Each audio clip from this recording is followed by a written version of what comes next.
ഈശോയെ, വേദനയിലും ദുഃഖത്തിലുമൊക്കെ വിഷമിക്കുന്ന ഈ മക്കൾക്ക് അവിടെ നൽകേണ്ടുന്ന വാഗ്ദാനം ഇതാണ്: ഞാനിതൊന്നും അറിയാതെ പോകുന്നില്ല എന്ന്. പ്രഭാഷകന്റെ പുസ്തകം 2-ാം അധ്യായം 5-ാം തിരുവചനത്തിലൂടെ നീ ഞങ്ങളെ പഠിപ്പിക്കുന്നുണ്ട്.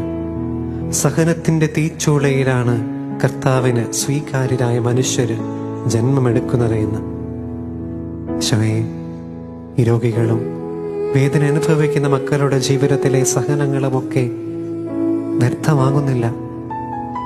നിന്നെ സ്നേഹിക്കാൻ നീ നൽകുന്ന, നിന്റെ പ്രിയപ്പെട്ടവർക്കായി നീ നൽകുന്ന സ്നേഹചുംബനമാണ്, സ്നേഹസമ്മാനമാണ് അവരുടെ സഹനങ്ങൾ ഓരോന്നുമെന്ന് അവരെ പഠിപ്പിക്കണമേ.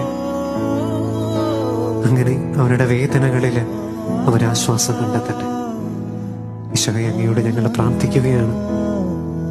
നിന്റെ സൗഖ്യദായക ശക്തി എല്ലാ രോഗികളുടെ മേൽ വർഷിക്കണമേ എന്ന്.